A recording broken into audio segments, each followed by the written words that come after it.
Pemirsa, selamat berjumpa di Kang Pranata Official. Saya Kang Pranata, hadir bersama dengan pemirsa dan narasumber kita untuk membahas isu-isu paling penting tentang guru, pengawas, dan kepala sekolah. Channel ini dibuat untuk mendengarkan informasi, inspirasi, aspirasi, saran, dan harapan dari para guru, kepala sekolah, pengawas, praktisi pendidikan, dan pengambil kebijakan agar Indonesia menjadi hebat. Bersama kita hari ini hadir seorang guru, yaitu guru SD, yang tekun, penuh tekad, penuh semangat, penuh dedikasi, sampai meraih gelar doktor dalam bidang bahasa Indonesia dari UHAMKA di tahun 2024. Beliau adalah Dr. Tatang, guru SD Negeri Lenteng Agung 07 Jakarta Selatan. Tidak mudah bagi seseorang, apalagi guru sekolah dasar, untuk dapat terus melanjutkan pendidikan sampai ke jenjang tertinggi di perguruan tinggi, yaitu S3. Untuk itu, kita akan berbincang-bincang bagaimana kisah beliau yang boleh jadi dapat menginspirasi kita semua. Sebelum kita lanjut, jangan lupa Anda subscribe, like, dan share channel ini agar Anda dapat tetap bersilaturahmi dengan kami untuk menjadi Indonesia hebat. Kita sapa beliau. Apa kabar, Pak Tatang? Alhamdulillah sehat Pak Dokter Pranata Alhamdulillah. sampai hari ini dengar Sehat-sehat ya. sehat alhamdulillah. Anda seorang guru SD yang hebat ini. Ya. Saya masih teringat kita pernah berjumpa dalam acara guru berprestasi di tahun 2016 ya. Betul. Nah, Anda mewakili daerah DKI Jakarta ketika itu. Iya, betul Kang. Bisa bisa ceritakan secara singkat masa-masa indah itu, Pak? Iya. Baiklah, terima kasih, Pak Dokter Pranata. Saya sedikit menceritakan kisah singkat yang masih tersimpan di memori saya sampai saat ini, kisah Hmm, tahun 2016 ya. baik. Tentunya menjadi, seorang guru prestasi itu bukan hal mudah ya. Hmm, Saya seorang guru SD yang mengajar di SDN Lenteng Agung 07 Jakarta Selatan. ya. Tepatnya ujung Jakarta, ya perbatasan Depok. Ya, iya. Iya. Ya, diawali, saya punya hobi membaca dan menulis ya. Dari membaca dan menulis itulah berdampak ke segala hal, sehingga mendukung tentang karir saya di dalam, mengajar tentunya, Kang, ya. Di dalam, potensi mengajar tentunya seorang guru itu harus menguasai 4 kompetensi ya, pedagogik, jelas ya, profesional, kepribadian, dan sosial. Itu saya kuasai, saya tekuni, ya akhirnya tentu penilaian dari kepala sekolah saat itu, penilaian dari para pengawas, di kecamatan tempat saya mengajar, rekan-rekan guru sejawat sepakat untuk, memilih saya saat itu maju menjadi guru prestasi tingkat wilayah tentunya ya. Tes demi tes secara bertahap berjenjang, alhamdulillah saya sampai ke jenjang paling tinggi yaitu guru prestasi tingkat nasional tahun 2016 mewakili Jakarta ya. Waktu itu saya bertemu dengan Pak Dokter Pranata ya, beberapa kali kita bertemu di aula-aula kementerian, di Hotel Sahid ya. Wah luar biasa kan, dapat foto bareng bersama, Masya ya, Allah.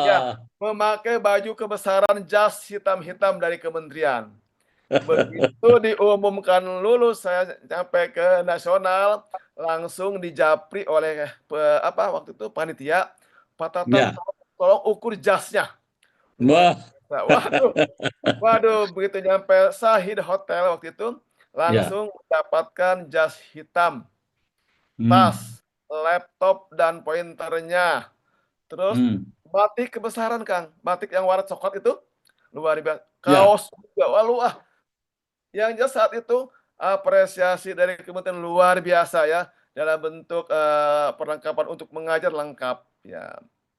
Tentunya banyak ilmu yang saya dapatkan saat mengikuti, pengarahan dari Hmm. Bapak Dokter Pernat waktu itu, berpesan Hmm. waktu itu, "Jadi guru, jangan jadi guru yang biasa saja," katanya, "tapi jadi guru yang luar biasa," ya. Jadi guru yang mempunyai kemampuan di bidang-bidang lain. Dan Hmm. jangan coba-coba ikut tes guru prestasi kalau tidak punya karya, katanya. Artinya Nah, akan tersendat tidak akan sampai ke nasional. iya, iya. Alhamdulillah pada saat itu saya membawa buku, karya-karya saya itu buku bahasa Indonesia ya, Hmm. sampai 1 troli ke kementerian Hmm. waktu itu, full. Nah Hmm. itulah modal saya sehingga, yang membuat lancar saya ikut seleksi dari tingkat wilayah sampai masuk ke tingkat nasional, karena Hmm. memang banyaknya karya-karya saya, baik itu berbentuk buku maupun artikel saat itu. Nah, pas pada saat Bapak menyampaikan pesan di podium waktu itu, harus banyak karya kalau untuk nyampe ke nasional itu kan. Hmm. Tentunya masa-masa indah waktu itu ada Pak Anies Baswedan sebagai narasumbernya, ya. Sebagai menteri Ingat ketika Kang itu ya, ya. ada Bimbo yang menghiburnya kan, bintang tamu kan, Masya ada Allah. Sam Bimbo, ya masih ingat semua. Karena waktu itu luar biasa, narasumbernya waktu itu Pak Anies Baswedan. Bintang Hmm. tamunya sebagai menghibur kami-kami sebagai guru ada Bimbo dan lain-lain. Masih Baik. ingat, kami pun sangat dimanjakan dari pihak kementerian ya, jalan-jalan ke Hmm. Ancol ya, pagi-pagi Car Hmm. Free Day dengan memakai kaos kebesarannya. Masya Waduh, Allah. 9 hari Kang, di Hotel Sahid waktu itu. Baik, itu cerita tentang guru berprestasi ya. Nah, Betul, sekarang saya ingin mendapat gambaran. Anda ini kan S1, S2 sampai gelar iya doktor. Ya, iya, sampai beberapa hari yang lalu itu ujian terbuka ya. iya, Ya, yang nanti betul, insya Allah tanggal 28 itu akan diwisuda ya. betul Kang. Oke, saya ingin bertanya satu hal. Mengapa Anda ingin memperoleh atau meraih ya gelar doktor? Ya, baiklah, saat itu saya memang bercita-cita selain menjadi guru SD dengan gelar SPD ya, itu sudah cukup, sarjana pendidikan. Nah, tapi saya tidak puas dengan SPD. Tidak Hmm. ada tuntutan dari manapun untuk S2. Saya kuliah Hmm. S2 gitu, di Hmm. UHAMKA. Tentunya Hmm. biayanya pun bukan murah, Kang, ya, waktu itu ya. Biayanya Hmm. mahal, Hmm. saya Hmm. tekun kuliah S2 tepat lulus 2 tahun, malah Hmm. kurang-kurang lah. Alhamdulillah. Karena Di, ketekunan saya ya, ya. saat itu. Terus? Ya. Artinya dengan saya S2 di SD yang masih langka, tentunya kan sebagai aset di sekolah ya, aset di sekolah. Artinya saya mempunyai kepuasan secara keilmuan sebagai guru SD dalam bidang pendidikan, gitu. Hmm. Nah, insya Allah dari situlah sekolah-sekolah pun pastilah mempunyai aset bahwa guru di sini ada yang S2 saat itu. Dan Hmm. membagi jargon kan di spanduk-spanduk dan sebagainya, itu punya Hmm. Hmm. kepuasan. Itu S2 waktu itu. Hmm. Hmm. Terus tepat waktu, berjalannya waktu, ya memang dari S2 pun banyak dampak ya. Ada sertifikasi ya, itu Hmm. berdampak dengan mudah waktu itu. Hmm. Karena ijazah S2, sertifikasi pun lancar gitu. Kenapa? Hmm. Saat itu masih eranya portofolio ya. Jadi Oh, ya, 2007 ya? jadi Ya. saya udah mengajukan sertifikasi waktu itu usia masih muda. Saat Hmm. itu itu masih diambil golongan yang tua-tua, yang usianya 50 tahun ke atas. Ini Pak Tatang Hmm. dipanggil dari Dinas Pendidikan itu waktu itu, dari tingkat kecamatan lah, dipanggil Hmm. penghargaan. Karena ini ada guru SD yang S2 katanya. Ini punya peluang untuk mengumpulkan portofolio, dari ijazah pun akan ter apa, tercukupi nilainya, alhamdulillah. Ya. Ya. Alhamdulillah, itu Jadi S2. komponen ya? Komponen. Jadi Ya. dari S2 itu saya banyak, keberkahan waktu ya. Kita Hmm. semakin MPD kan makin percaya diri jelas kan ya. Iya, secara keilmuan ya. Terus, dapat kemudahan dari PNS juga, Hmm. golongan kan meningkat ya dari Hmm. 3A SPD, 3B-nya langsung Tatang SPD, MPD dari SK. Hmm. Terus Hmm. berpengaruh gitu. Dan Hmm. S2 udah selesai, Nggak puas lagi. tidak puas lagi. Melanjutkan ke S3. Ya karena saya berawal memang senang membaca gitu. Membaca Hmm, buku, membaca ya. artikel, tapi saya Hmm, masih ngejar. Saya cita-cita mau S3 tapi yang terjangkau lokasinya gitu.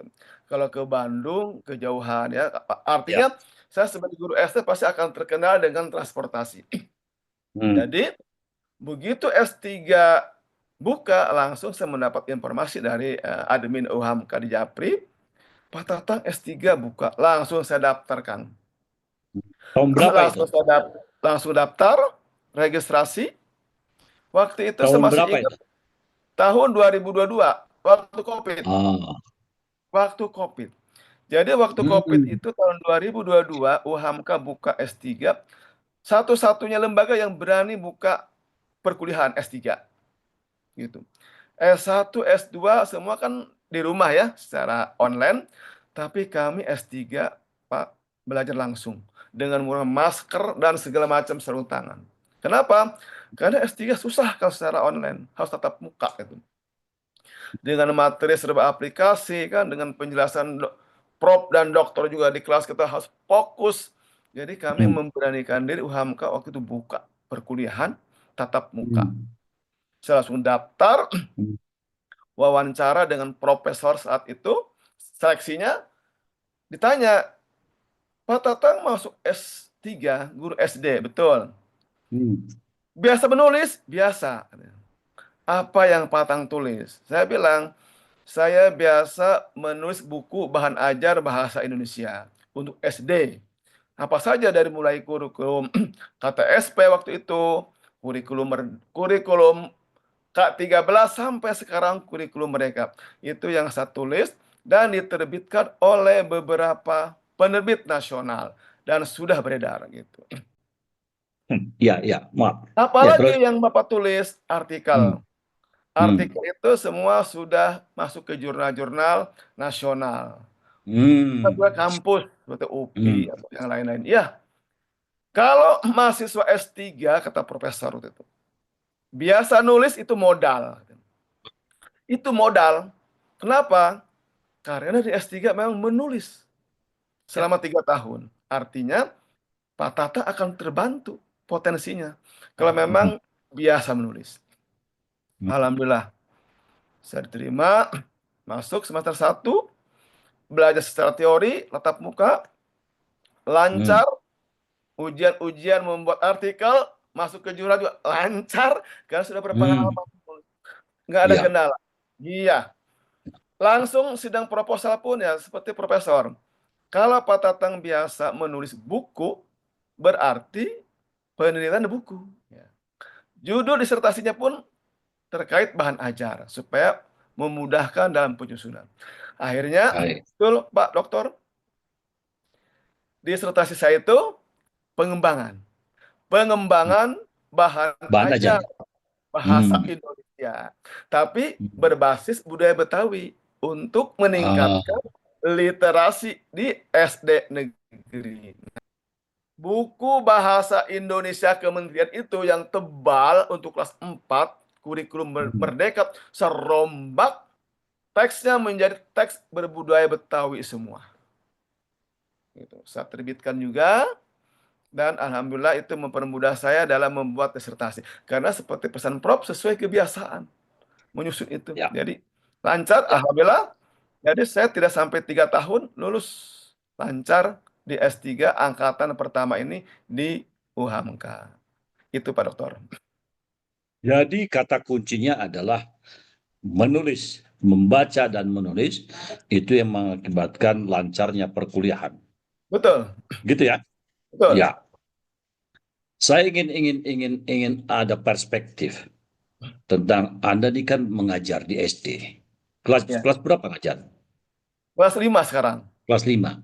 Bagaimana di tengah kesibukan mengajar, menyiapkan bahan pelajaran, melakukan evaluasi kinerja, memberikan apa namanya penilaian kepada siswa, juga sambil kuliah.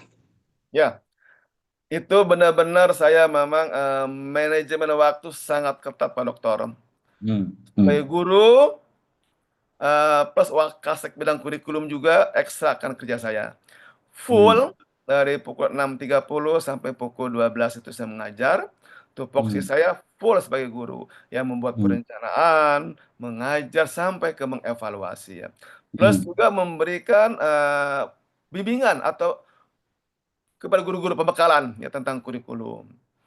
Nggak sampai situ, selain saya memberikan pembekalan kepada guru-guru di lingkungan sekolah saya pun di sekolah-sekolah lain juga. Itu saya atur waktunya, biasanya setelah selesai mengajar. Artinya, mengajar sebagai tupoksi tidak terabaikan. Ya, jadi Anda pandai membagi waktu ya, Betul, manajemen waktu. mana waktu untuk mengajar, mana waktu untuk kuliah, Iya, karena ini tentu perlu ketekunan, perlu kesabaran iya, ya. betul. Ya, apa suka dukanya selama mengerjakan perkuliahan ini? Biasanya saya mengatur waktu itu, kalau dari pagi sampai pukul 12 itu untuk mengajar sekolah full, ya. Mulai pukul 1 sampai sore jelang maghrib itu saya biasanya, untuk memberikan pendampingan kepada guru-guru, baik itu di sekolah maupun keluar ya. Sedangkan kuliah itu full waktunya hari Jumat dan hari Sabtu, Bro.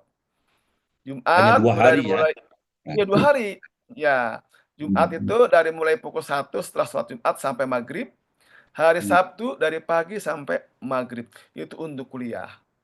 Terus saya pun dari rumah sampai rumah dari mulai pukul 8 Isya sampai pukul 11 saya mulai bekerja depan laptop.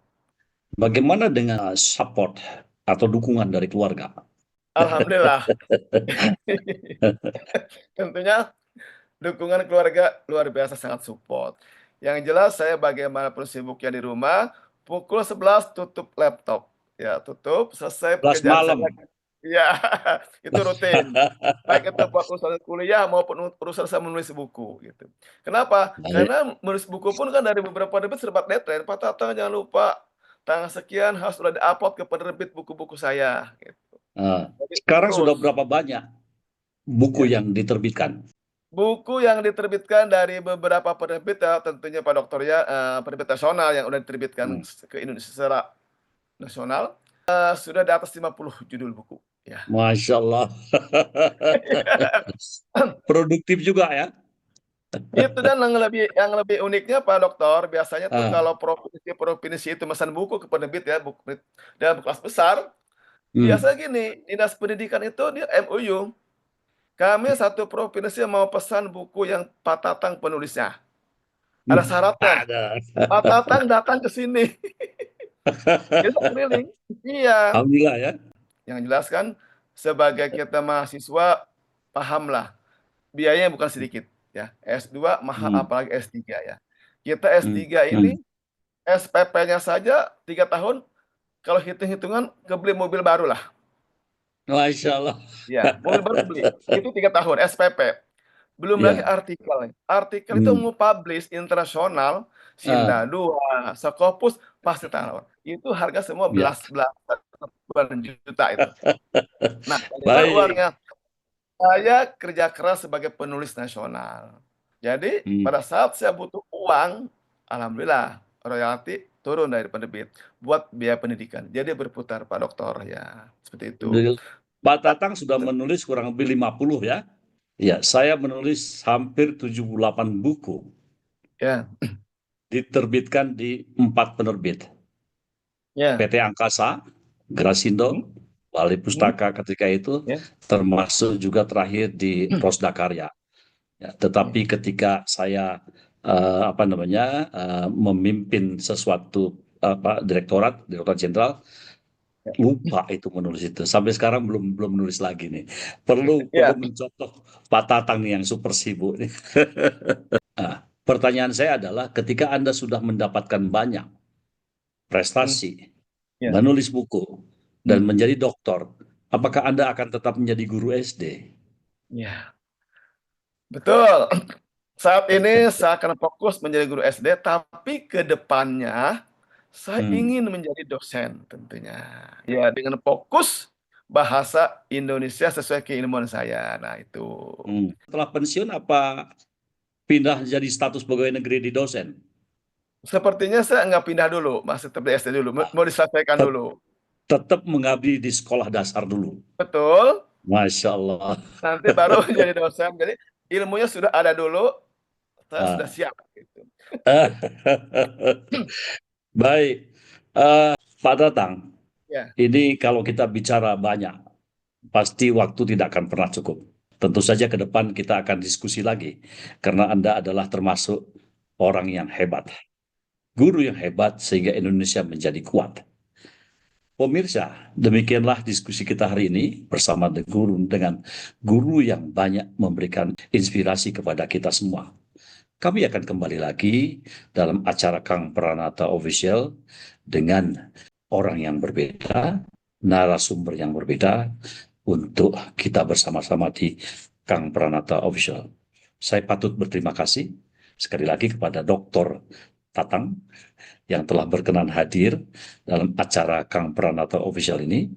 Jangan lupa like, subscribe, dan share, dan tekan tanda loncengnya sehingga kita tetap dapat bersilaturahmi, mendengarkan inspirasi orang-orang hebat. Pak Tatang, terima kasih. sama-sama Pak Dokter.